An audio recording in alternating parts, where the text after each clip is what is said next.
Welcome, welcome, welcome. My name is Mikkel Thorpe, and this is the Expat Money Show. Today's guest has a PhD in applied human sciences from the University of Montreal and an MBA degree with a specialization in managing sustainability.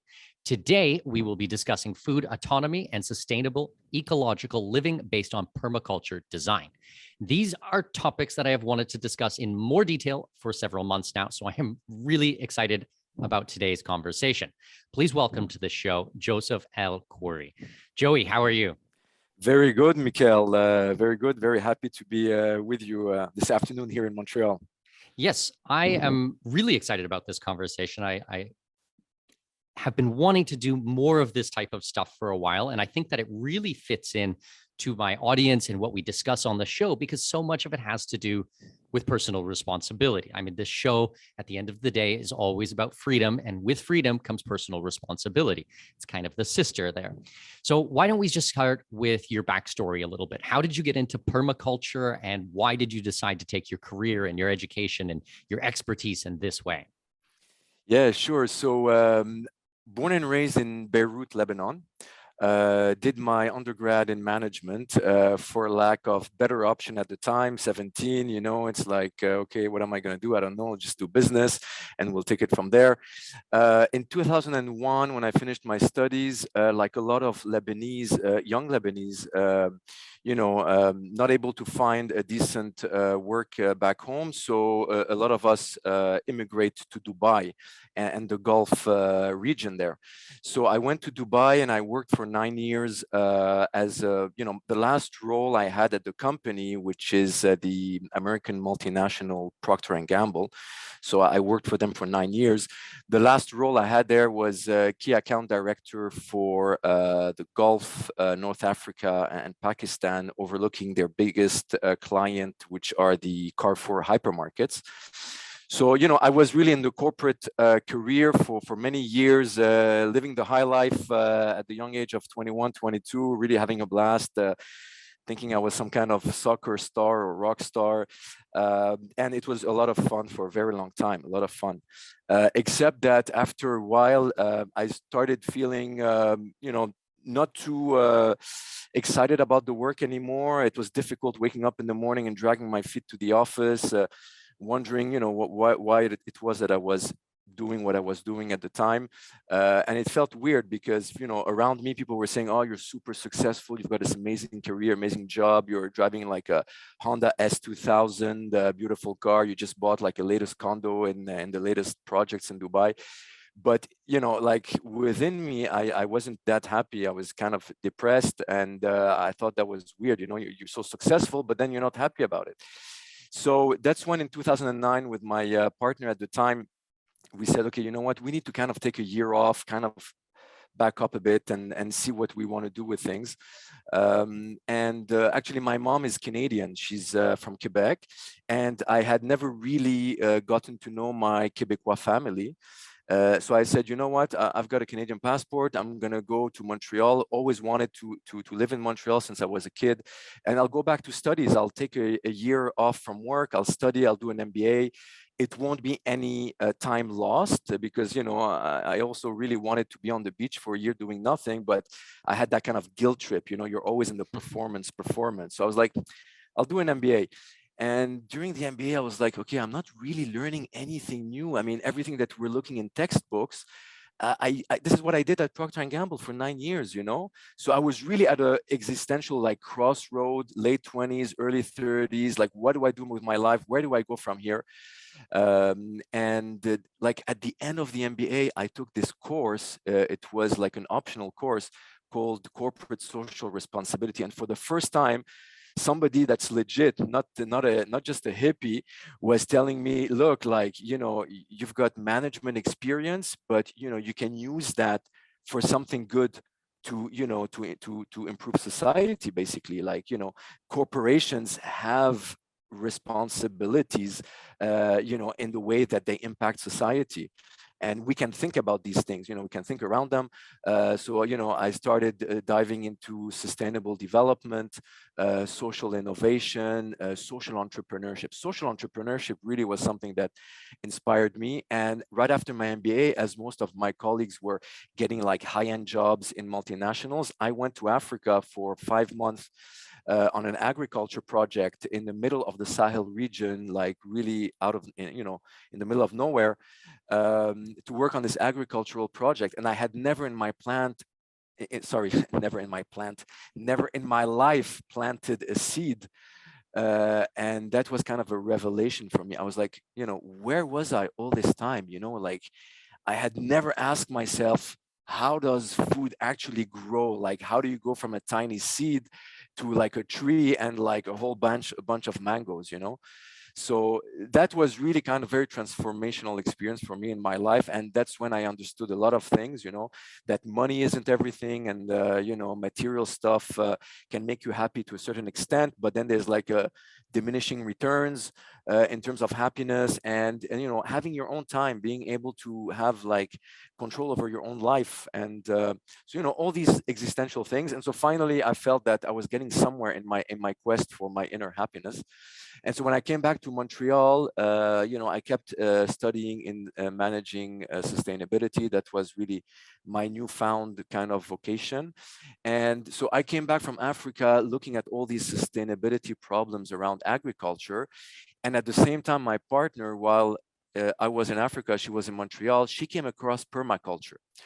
And so when I came back, I was talking about problems, and she was basically replying to me with potential solutions. So I was like, okay, wait a minute, like what is this thing called permaculture design? It seems super innovative, yet it's not really new, I would say, in the history of mankind.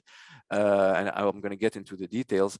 So this is when we said, you know what, why don't we go back to Africa, but we try to improve on those agricultural projects which don't seem to be sustainable. How can we improve them through permaculture design? And so we pitched this social business idea at Concordia University. They had like a academic competition around social businesses, and we won the first prize, and we got a grant of $10,000 to go back to Africa and to keep working on that same project, but in a more sustainable way and working on permaculture. So to make a very long story short, we ended up co-founding the nonprofit organization called Gardens Without Borders. And so basically what we do, we basically promote permaculture design education here in Montreal around urban agriculture projects, but also across different countries in West Africa, Lebanon, Costa Rica, and Ecuador, where we have partners. And we've already in the past organized trips where we take a bunch of students here in Montreal in the middle of winter. They want to get away from winter, so do we.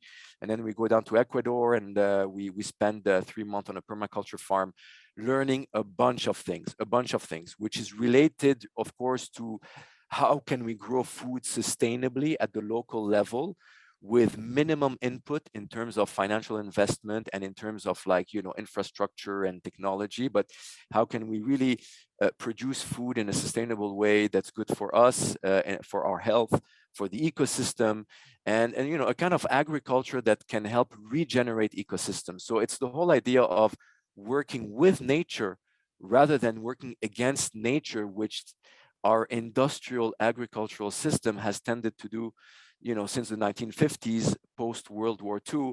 We've kind of been growing food in a way that goes against ecosystems and how they function and how they thrive. So how can we put agriculture again at the service of ecosystems and for everyone's benefit, for our health, for the health of the environment, and also to be able to generate, local economies that are sustainable and that are thriving and that can really, generate economic wealth and distribute it in an interesting way where everybody can benefit from it.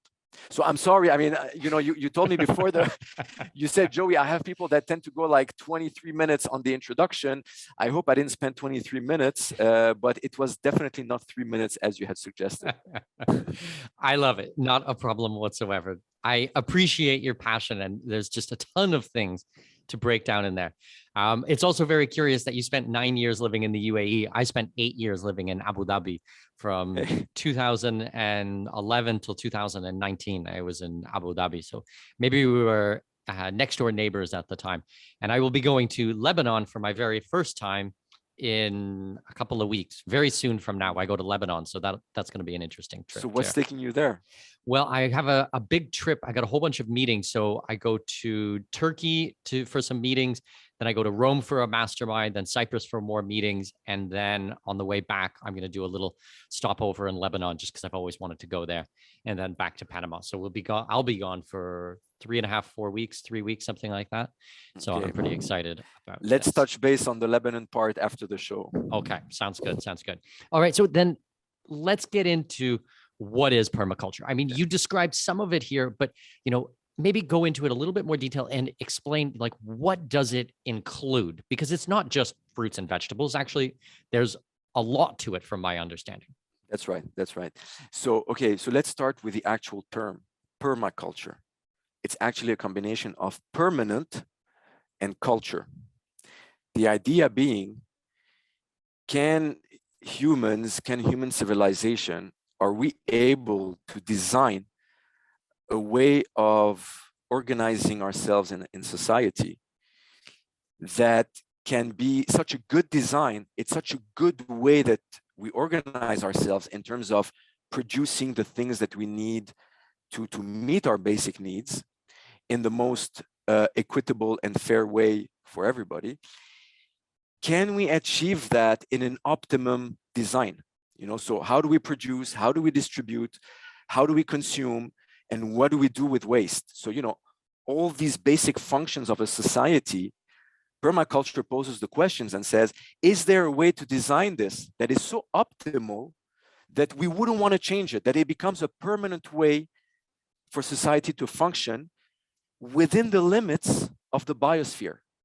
So okay. This whole idea that kind of an endless economic growth model, growing the economy endlessly for hundreds and hundreds of years, there's a big question mark, like to what extent is that even possible? Because we've got limited resources, and at some point, it's not a question of resources finishing, but you might still have them, but it becomes so expensive to actually exploit them that it doesn't make commercial sense, economic sense. So, so then how do we find a way to live as a society, meet our basic needs, all together collectively within the limits, the natural limits of ecosystems and the environment? So is that even possible? And if it is possible, what's the design thinking that's going to take us there? And that is permaculture. And of course, the first thing you got to think about is to say, okay, how do we feed ourselves as a civilization? So that's why permaculture is a lot about agricultural techniques that can be called, natural agriculture. Actually, it's the way that human civilizations grew food before the industrial era. So, right before World War I and World War II, the majority of people on the planet for thousands of years, they grew food in a natural way. That's basically permaculture techniques for growing food. So actually permaculture is not some kind of new innovation or invention. It's actually going back into ancestral knowledges to understand how they used to do things and to kind of be inspired from those techniques and saying, how do we adapt those techniques in 2022 so that we can grow food more sustainably? So, that's kind of permaculture. Well, that all makes perfect sense. And the first thing that comes to mind when you say that is being down here in Latin America. I mean, I've been coming back and forth to Latin America for 20 some odd years. We live here now in Panama. I've seen a lot of times where Americans, Canadians, West comes down to Latin America and they want to do food processing the same way that they do it back home. And they kick the local farmers off the land, or maybe not kick off, maybe purchase at a reasonable price. I'm not saying that the local farmers are victims by any means. That's not my point. My point is that they have a lot of local knowledge from using the land for generations and doing it in a way which is not going to destroy the land. Now, I assume that there's a lot of techniques and there's things that I certainly do not understand about farming or producing food.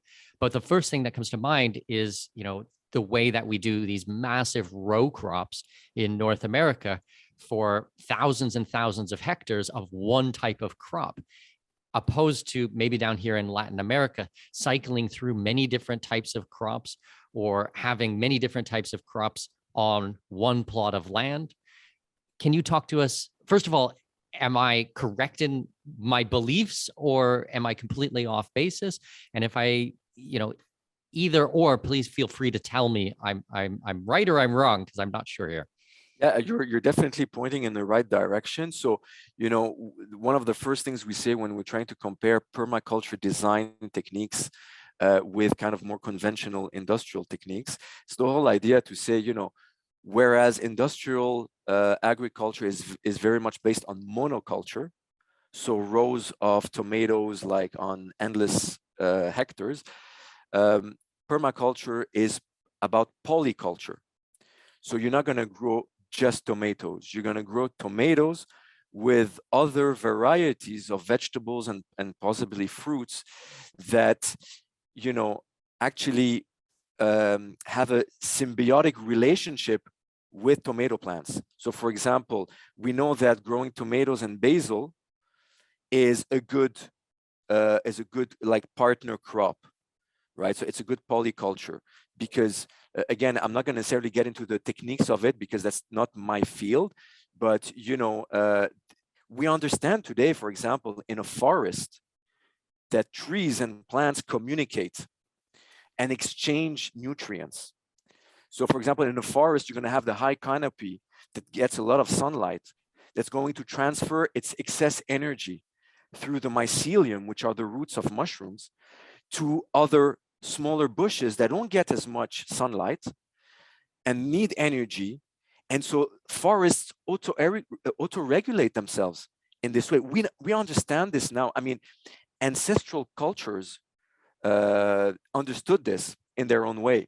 Now science is actually proving it. And so, for example, so you're going to have the right nutrients which are exchanged between, let's say, tomato and basil, and going to help each of those plants to thrive better together.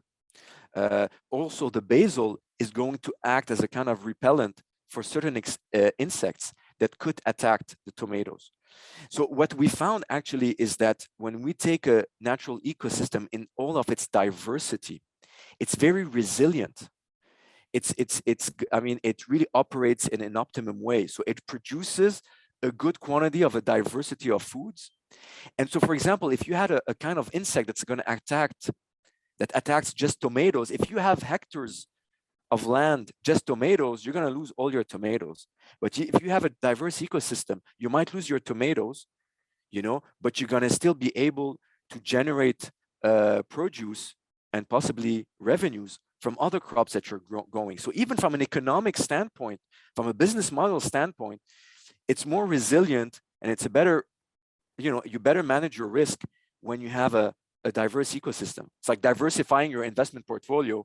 You want to diverse the kind of crops that you're able to grow.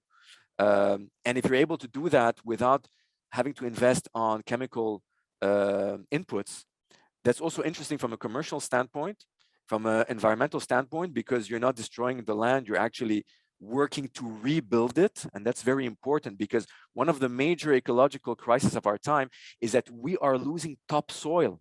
Mm-hmm. And if you think about it, and I read this article, it really blew my mind because, like we can think of the universe, the solar system, the planet, and we say, okay, we as humans, we're part of these systems, and that's what helps us to be able to live, right? To create life on planet Earth. But if you think about it, actually, it's much more minute than this in the sense that in order for us to live, we have that topsoil. I mean, we can't live off growing food like at the core of the planet. It's just that topsoil which serves us actually. And then even in terms of the atmosphere, the only thing that serves us is that very thin layer of oxygen. So we're actually stuck between this very thin layer where, if we damage one or the other, like we're not doing ourselves a very big favor. So topsoil, regenerating topsoil is fundamental if we want to have a sustainable agricultural system. And, kind of organic, natural techniques of growing food help us to regenerate topsoil rather than destroying it with chemical fertilizers and monoculture, which really is not sustainable. So with the monoculture, the way that my brain works, or how it logically organizes in my brain, and once again, you tell me if I'm completely wrong, but if you're going to have one type of crop, I assume tomatoes in this example, they're going to suck out certain types of nutrients from the topsoil, from the earth, and in a specific amount for tomatoes. Now, if you have beans or legumes or pumpkins or something else, they're also going to take nutrients, but they're going to take different nutrients or in different quantities. So really, if you have only one type of crop, then you're going to deplete the land a lot faster, because that specific nutrient that maybe is really needed in tomatoes is the first thing to go. Is that right? Yeah, and this is one of the reasons why very often, I don't have the term in English top of my mind, I have it in French, but it's this whole idea to say that once you've overexploited a parcel of land, you need to let it rest for a couple of years before you're able to plant again. Because you need to give time for the soil to regenerate itself in a way. And so the idea is to say, okay, maybe how can we treat the land in the first place where we don't need to put it at rest, because it has found its optimum, I would say, balance of function, where it doesn't need to rest, and that we're actually helping the soil regenerate itself as it's giving us those produce and giving us, the bounty of the land. We're harvesting that while replenishing the soil. So it's kind of like, how do we create a symbiotic relationship between us and natural ecosystems, rather than, seeing humans as, okay, we're kind of top of the pyramid, and our job is to like exploit resources and, not really understand this symbiotic relationship that we have with other living organisms and the ecosystem. We have to be stewards of the ecosystems rather than just, in the environment as natural resources to be overexploited. We need to exploit them. We need to consume natural resources, but how do we do it in a way where we give nature enough time to replenish itself?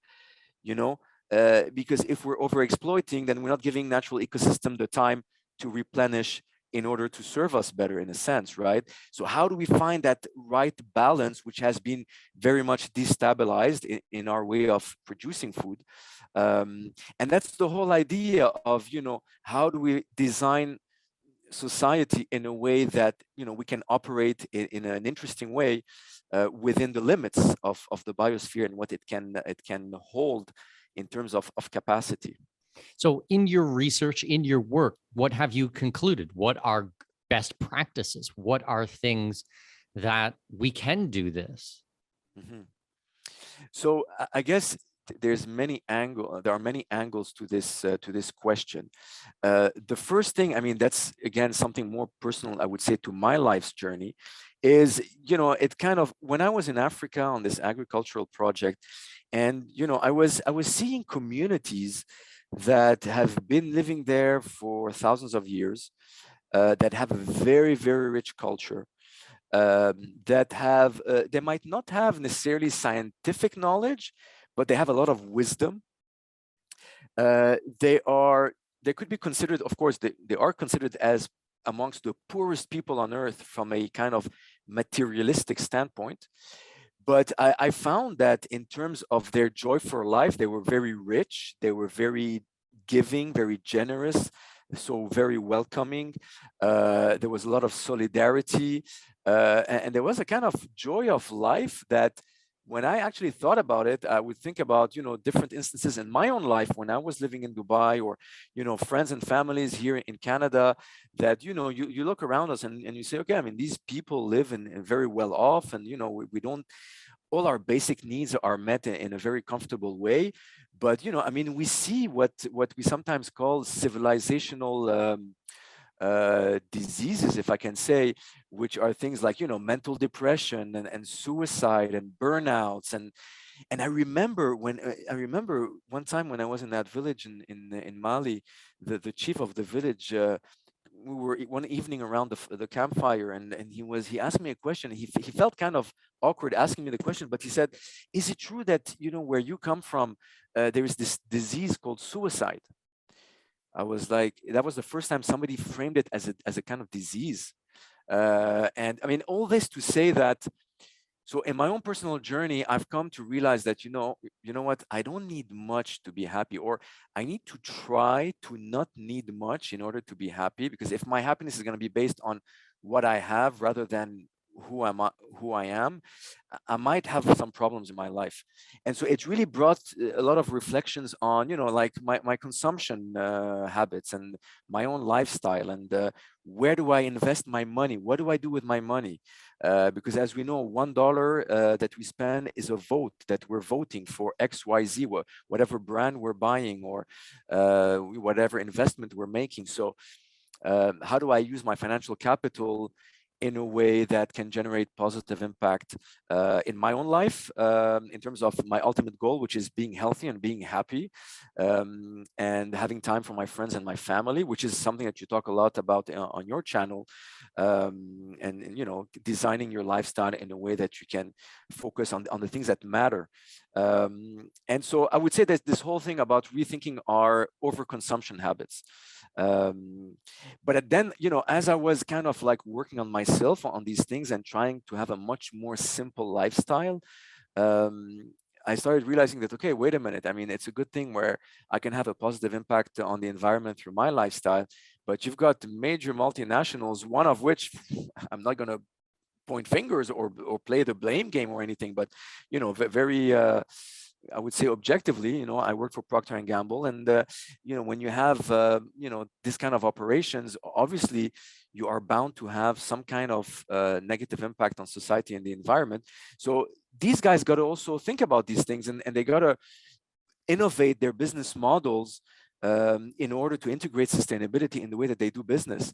And so I became very interested about that, and so this is where I went on to do a PhD on looking at the interface between the private sector and society and sustainability, and how do you work with private enterprises to develop their sustainability strategies. And so this is what I do here at HEC, at the research center where I work. I actually work with technological startups here in incubation and acceleration programs that we have. So I work with entrepreneurs on their business models, and to say, look, like, this is your commercial strategy, that's very interesting, but do you realize that whether you like it or not, your business is going to have some kind of impact on society or the environment, whether it's a positive impact, whether it's a negative impact, whether it's a direct impact, indirect impact, on the short term, on the long term. Look, you got to look at these things. It's not about caring for the environment. It's not about a debate over morality or ethics or whatever. It's a purely pragmatic, strategic business mindset. Because, of course, if you're in the mindset of saying, I want to maximize profits, I want to milk the cow every 3 months, for sure, trying to develop a sustainability strategy in your business model and creating innovation and competitive advantage and differentiation, it's probably going to be a cost for you if your mindset is just every 3 months maximum returns. However, if you're in the business of building a thriving company that's going to be here in 15, 20, 25 years, that's still going to be competitive, that's going to be amongst the top 3 in your industry, then working on social environmental issues is your opportunity to create that innovation and to set the standards and to transform the industry for you to be a first mover and to really kind of, build that kind of enterprise that is, how can I say, that is in coherence with the challenges that we face in the 21st century. If you want to build an enterprise that is, working as per 20th century context and reality, then go ahead, keep doing business as usual. If you want to build a new generation of enterprises, the time has never been so appropriate in 2022, right after the pandemic, where everybody from the public to the private to the community sector is talking about a more sustainable and more inclusive economic relaunch of the economy. So yeah, that's kind of where I've been through in my own reflections, from the individual contribution to the business contribution and entrepreneurship. It makes a lot of sense. And I agree with a lot of what you said. I also think that what we've seen over the last couple of years really shows us like a deglobalization.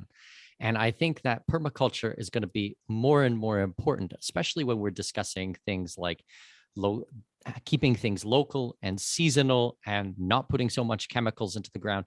And as we're seeing, a massive migration out of huge, multi-million person cities and into smaller communities and spreading out again, where people will be responsible for producing their own food. And it's not something where it's like, okay, I can just rape the land for a season or two and then that's it, because we talk so much about generational wealth, on putting together foundations, about putting together strategies. So not just your life or your kid's life, but your grandkids' life. So if you can do all of these types of things, and when you move overseas, having a community and you're taking care of that community and doing your part in it, I think that there's a lot to be said for that. The other part that I wanted to comment on was I've traveled quite extensively through Africa, and I definitely have to agree with you. Yes, in material belongings, there is a lot of poverty there, but you'll never see bigger smiles on someone's face than traveling through Africa. I mean, I sit on the board of directors for a nonprofit in Uganda. They have been some of the happiest, most generous people I've ever met in my life when I traveled down there. I remember even going to North Africa, to Morocco, when I was 19 years old, and going down for 2 months. And I mean, I even went to Algeria on a camel. It took me 3 days to go from Morocco to Algeria on a camel through the Sahara. And we were finding these little tiny villages, and the people had no material belongings, but they were the happiest, most generous, sweet people you've ever met in your whole life.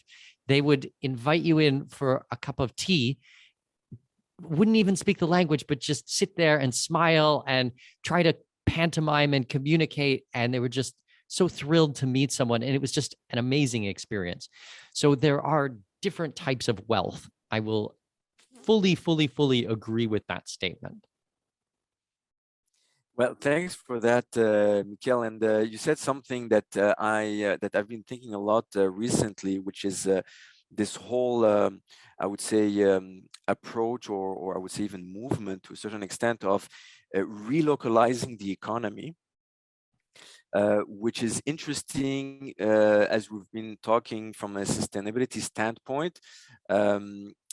But I'm also, going through 2 years of pandemic, looking at how global supply chains have been impacted and destabilized. And I think that there's been kind of like I would say some kind of like, I wouldn't say awakening, but we've come to realize that, okay, wait a minute, like I'm so dependent on systems and individuals or groups that are completely kind of like on the other side of the planet.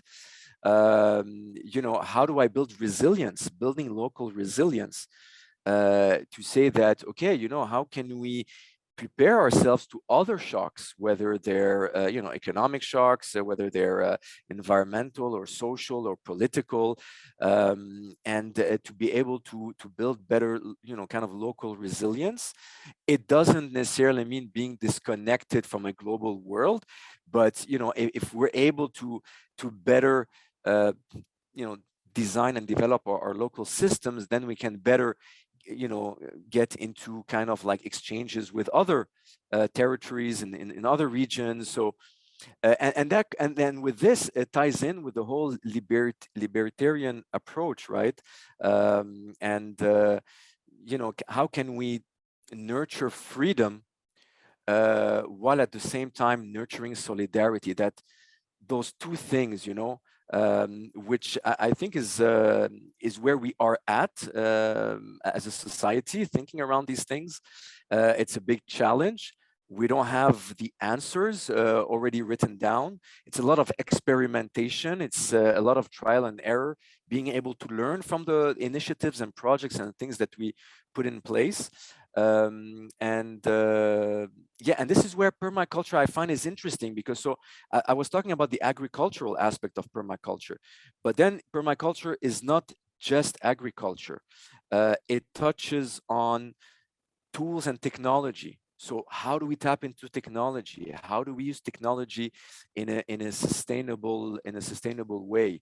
There's also this movement around low technologies. So technologies that we as individuals can easily appropriate ourselves and can, kind of maybe more easily develop while we're trying to look at these local solutions for, more sustainable way of organizing ourselves.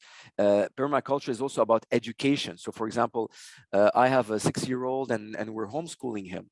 So I see homeschooling, for instance, as a kind of a permaculture mindset adapted, applied to education. So rethinking education, rethinking health and spiritual well-being, rethinking also finances and economics, whether it is as an entrepreneur or even our own personal finances. And this is something that you do so amazingly on your channel. How do we think about governance? How do we organize ourselves from a governance standpoint as local communities? So we want, we're kind of not too happy when government intervenes too much in our lives, right? And we've seen this through the pandemic, especially here in Canada, believe me. And so, how do we think around, governance and again, this whole kind of more political aspect, and here it touches upon libertarian thinking and anarchism and different political schools of thought that can inspire us to rethink politics. And finally, land and nature stewardship through not just agriculture, but also eco-construction. So I'm very much someone who's very passionate, for example, about earthships, which is a technology, a way of doing agriculture that's been developed by Michael Reynolds in the US, in the area of Nevada and Utah, which is building with recycled material and tires, and how to build self-sustainable habitats that can help individuals and communities thrive, while again being sustainable from an environmental standpoint. So permaculture is really all of that, right? So it's a toolbox that will bring us different tools and potential solutions on these different aspects, these different dimensions of what it means to organize ourselves as a society. So much to break down there. And I just love it when you start talking about the educational aspect as well, because I have 2 children and we homeschool our kids. My daughter is almost 6 years old and she's homeschooled. And I believe so much in education. Not only do I put out this podcast and a newsletter and a ton of other type of free resources, because I'm trying to constantly help educate and bring some of the brightest minds in different industries who can help drive freedom home, that I actually went out there and created a business based around the homeschooling model, and it's called Expat International School, and it's specifically made for international families when they move overseas, because I saw it as a massive problem in the education space where the local schools didn't work and the international schools also pretty much didn't work. I mean, you might find every once in a while something that's decent, but as a general rule, they're not a viable solution either, especially when families are moving from one country to another country and then you're uprooting the children. You've moved a lot in your life, so have I. So having a viable option for that, and then doing it in a way where the kids are going to be learning so much about the environment and about nature and getting their hands dirty and going back to old technology. Like, for example, I have had a recent guest on the show. I can pretty much come forward at this point and say, Patrick Hebert and I will be building communities together. And he was a recent guest on the show, and it's all about sustainable communities in Latin America. And one of the first projects that we'll be doing is in Panama. And we're going to be doing a joint venture where I'll be bringing this school into the community, and we'll have a physical location for the school. And with that, we'll be on these hobby farms that we're doing.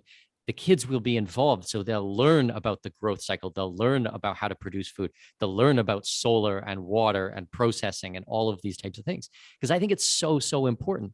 The connection that people have with their food, especially, I'm almost 40 years old. The connection that I had food when I was a child was basically like meat came on a little styrofoam packet and vegetable came already cleaned and shiny and ready to go. Like I didn't have this type of experience, but going forward in society, I think that we do have to have a stronger relationship with where food comes from. And part of that will be educating the children in a way that is going to make sense. So I'm fully on board what you just said. That's right. That's right. Yes.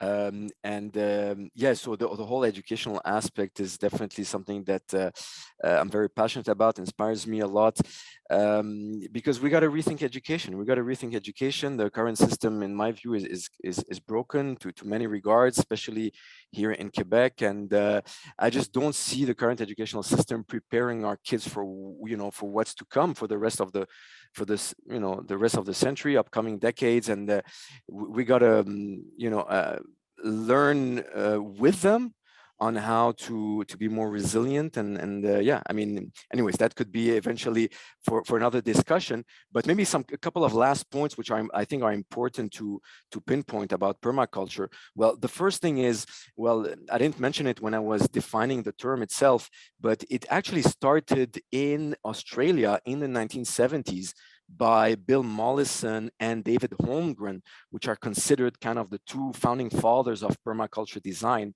And these guys, basically, they're farmers and anthropologists, and they spent many years traveling the world, meeting with local indigenous communities, whether in Australia, Asia, South America, Africa, and they realized that despite these cultures, these communities being disconnected from one another, they had similar understanding on how to grow food in symbiosis with the natural environment. And so they kind of teased out these principles and these techniques, and they kind of encapsulated it in this package called permaculture design. So they didn't actually invent permaculture. They basically innovated the way that it was structured and communicated based on ancestral knowledge. And then they started really kind of, they actually put in place the permaculture design certificate, the PDC, which has become kind of an international design certificate that I highly recommend to anyone who wants to explore permaculture. The best way is go to your local permaculture group, and they can definitely point you to the PDC program, which is a great program, and it's very much standardized across the world. And of course, the best way is to actually work on a permaculture farm. So yeah, and again, and the three ethics of permaculture is care for the planet, care for the people, and sharing profit in an equitable manner, so fair share. So it's the three P's: people, planet, and profit. And it comes with 12 principles, which are basically inspired from the way that ecosystems function.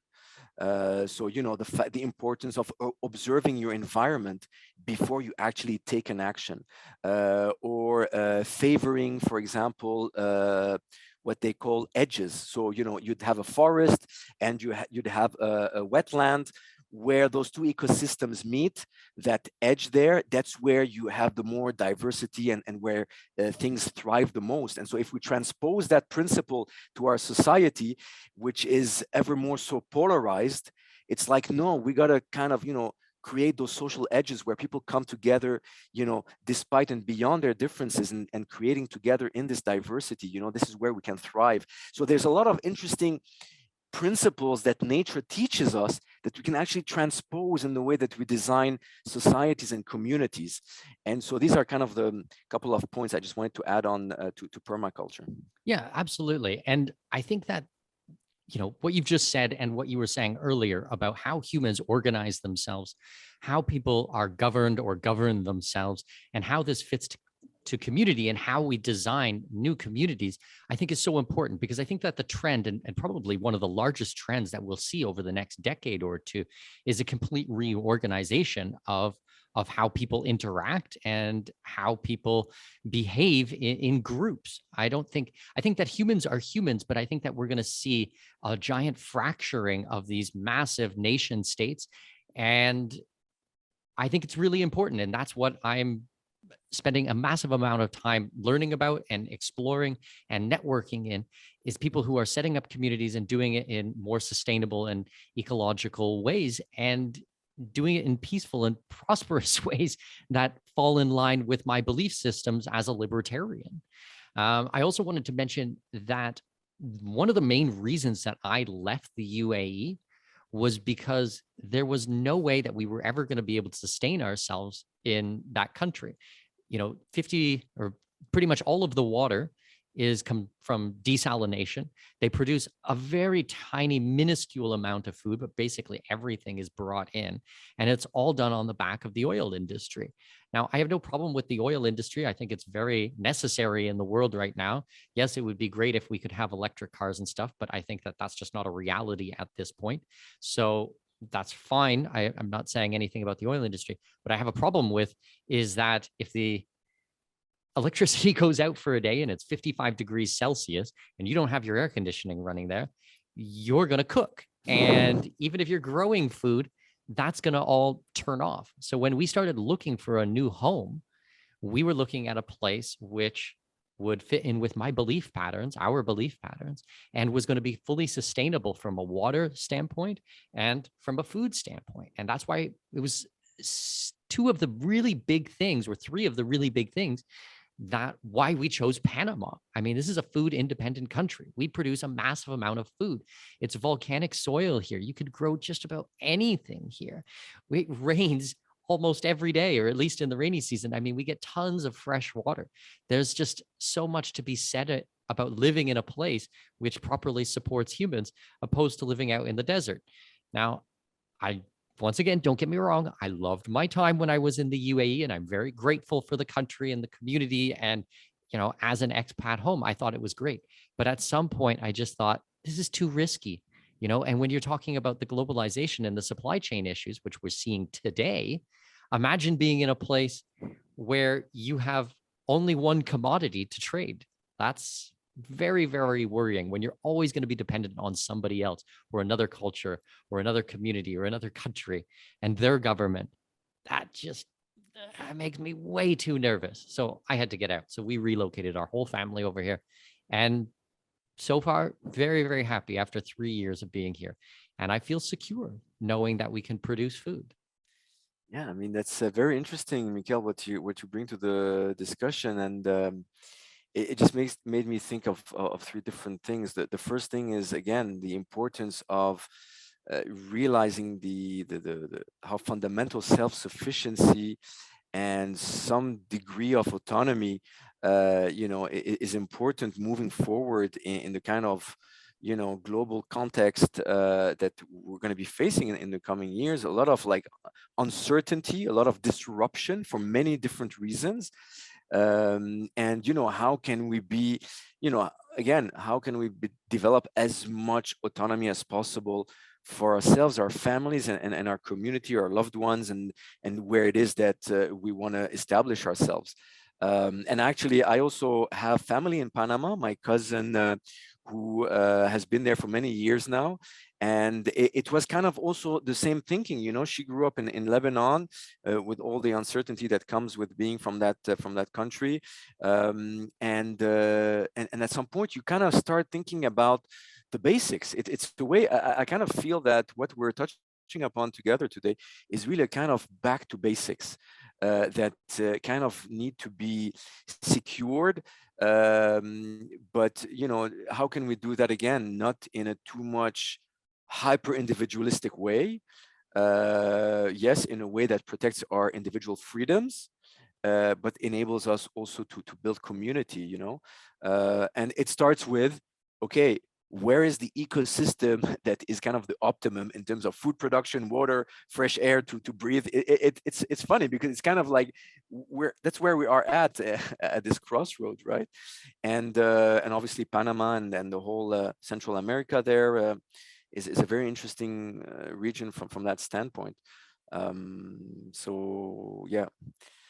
Okay, so we've talked a lot about the theory and the history and where this came from. And I think that people would have a very firm understanding after the last 2 years why this is so important. And that really resonated with me, your statement on going back to basics, because I fully believe that as well. But let's get into some concrete things. Like, my listener, they wake up tomorrow and they want to make changes in their life to be more sustainable, to take more responsibility for themselves in this manner. What are some concrete things that they can actually put in their lives? So for me, really, the first thing that we can do that can really generate an impact is, again, to really see that dollar that we're going to spend as us voting for something. And to be honest with you, for me, I'm kind of, I'm over voting for products and services that obviously are not of quality, but they could be of excellent quality. But if behind that product or service, I understand that it's provided to me on the backs of child labor, or on the back of destroying ecosystems, on the back of all these environmental and social issues that we see more than ever and that we understand more than ever, I make an ethical decision to say, look, this is where I draw the line. On top of it, the interesting thing is, if on the contrary, I invest that $1 at a local producer, at the local moms and pops shop, at the local farmer, I know where my money is going. I know who it's benefiting. I know it's benefiting my neighbor. I know his family. I know his kids. And I know I'm helping him sustain a life for himself and his family, So that's what I want to vote for. It might not be, necessarily the product or service that has the optimum quality, or, there might be other products that I'm going to buy from, I don't know, Amazon or whatever but the idea is to say there is more than just the product or the service itself. It's what impact is that money that I'm spending? What ripple effect is it having beyond just the product or service? And I think that's important. And today, more than ever, we have the information to make those conscious decisions. And at the same time, by investing in the local economy, it's just making everybody more resilient at the local level. So that when if a next pandemic comes, or a next inflation, just look at inflation, so even from an economic standpoint, very often, more and more, it makes more sense to buy local and to invest in the local economy. So for me, that's it's become, at least for me, a no-brainer that I want to spend my money revitalizing our local economies. So that's one thing. So where we spend our money. Very concrete example of that. So now we have actually moved out of the city, where we have bought a house with a piece of land that we want to grow food. Of course, we don't pretend to say we're going to consume 100% of our food from what we grow, but whatever it is, 20%, right? And the cool thing about it is that as we're growing food, then that's kind of part of my son's homeschooling curriculum, because he's going to learn to grow food, something that I never got the chance to do. So homeschooling also is another way that, again, I'm not saying that, you're going to take your kids out of school tomorrow morning and start homeschooling them, but it's something that you can start looking at and seeing. There's a lot of advantages to doing that. Well, I'll chime in and say, pull your kids out of public education immediately. It's absolutely toxic. If you don't want to go on record saying it, I will happily go on record saying it. Get your kids out of public education. It is the absolute worst spot for them. What they're learning is so toxic, and it's just alienating children from themselves, from the community, from the family, everything. It is a horrible environment. homeschooling, mentorship, learning from people who have done things, co-ops, homeschooling co-ops. This is what we're doing here in Panama. We run a homeschooling co-op with a lot of kids. That's Sorry to beautiful. interrupt That's you, but get your no, kids that's out of public beautiful. education for sure. He said it, you guys. But yeah, I mean, again, you just mentioned co-ops. You know, get involved in a co-op or buy the products and services of a co-op. There is a big movement here in Quebec of B Corps, benefit corporations. So private for-profit startups that are saying, you know what, you know, we're in it for the business. We want to generate profit, but we've got a social or environmental impact mission. And so, you know, let's support these guys.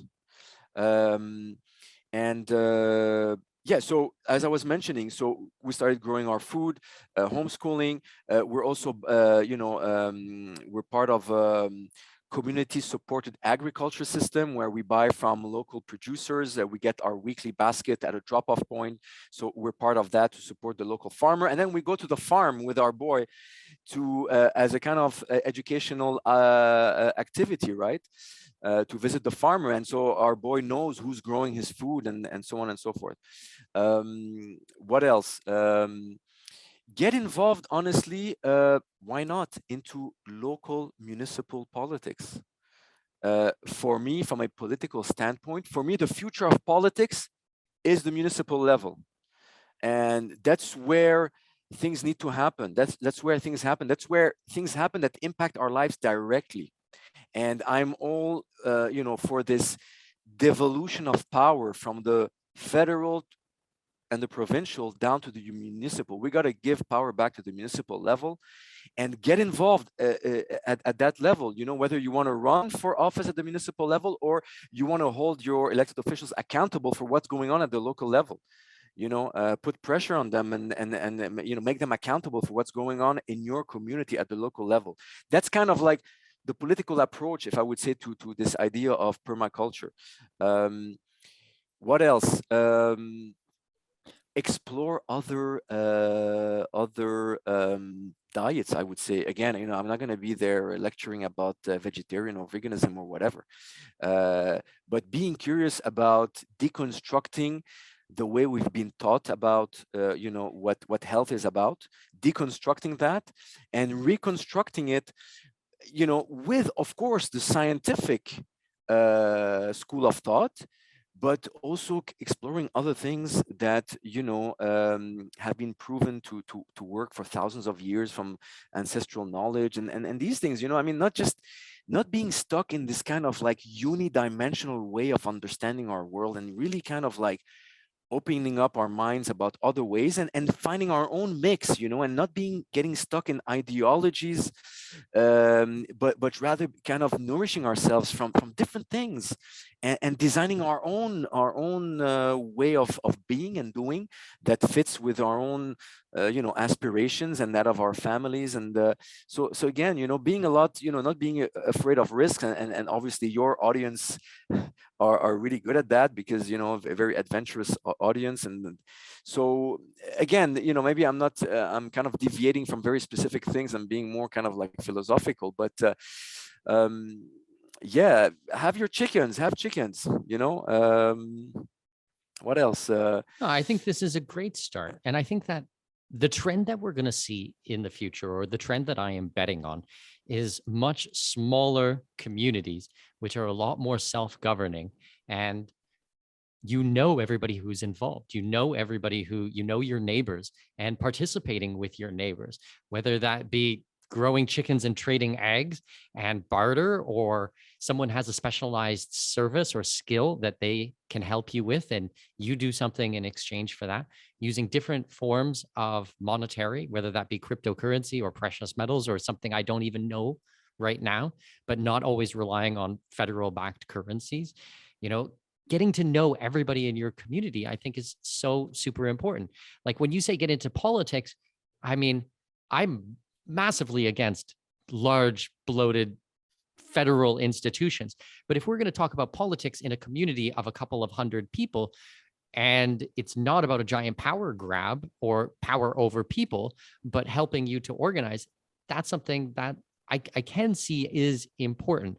I mean, people probably listening to this show know that I'm government of any fashion I am pretty steadfast against, but there doesn't have to be government. I got to watch here. This is about a bit of a slippery slope because I'm against the state, but I'm not against community.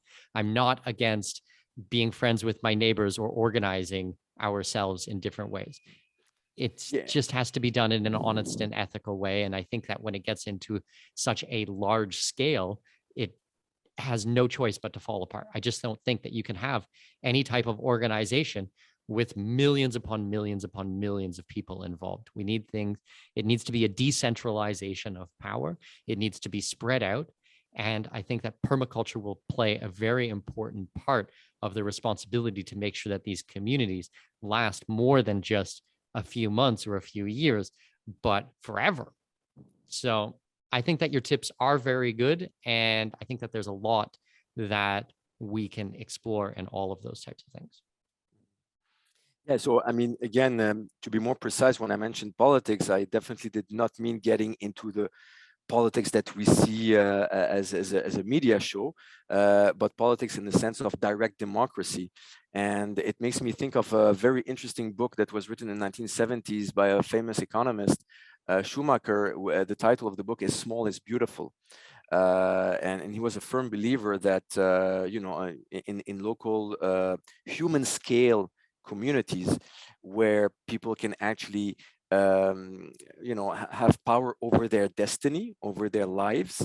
They can and find and strike that balance between individual liberties and being able to form a cohesive community that finds an optimum way of organizing itself on the long term.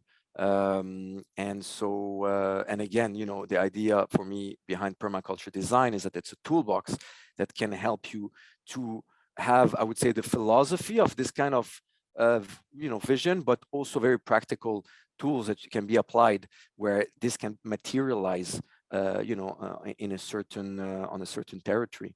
And yeah, so very, very pleased, Mikhail, to have had the chance to unpack this with you this afternoon. As I was mentioning to you before the talk, I haven't had the chance to have this kind of very kind of informal discussion with somebody that I don't really know around permaculture. I haven't had this opportunity for a while. I've been very much into my academic stuff, and so I was really looking forward to it, and it really met my needs in terms of voicing that and being able to exchange together like that. Amazing. Last thing I just want to put out there is we're doing a ton of research these days on DAOs, on decentralized autonomous organizations. And I think that that is going to play a huge part in how we start organizing ourselves.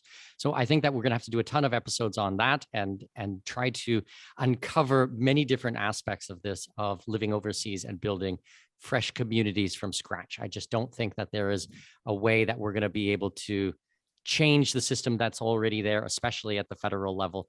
I think it's all about leaving and rebuilding. We had John Bush on the show to talk about the Exit and Build Land Summit that he held about freedom cells. We're doing a lot in this direction. So I hope that you guys enjoyed today's conversation. Joey, if my listeners want to get a hold of you, if they want to find out more about what you do, where can we send them? So my LinkedIn page, Joseph El-Khoury. So that's where I'm most these days. I'm kind of disconnecting from Facebook. Otherwise, also my email, joseph@elkhoury.info. And that's pretty much it. And maybe one last point, Mikhail, as I was mentioning, I have my cousin, she lives in Panama, so she's been at it, telling me, look, you guys need to come down, you need to visit. So hopefully I'll definitely buzz you up if I'm down there at some point in the near future. I would be very happy to get to meet in person, check out all the beautiful work that you do there, especially the educational co-op, and continue our discussion around decentralizing and building community from the ground up. I love it. And we met through your uncle, who's a subscriber Yes, of mine. So big shout out to your to uncle. Andre Fortier, my uncle, who's a big inspiration to me. A very big libertarian who's been inspiring me tremendously. So big shout out to Andre, and thank you for having hooked us up, Michael and I. Thanks so much, Joey. I'll talk to you soon. Take care.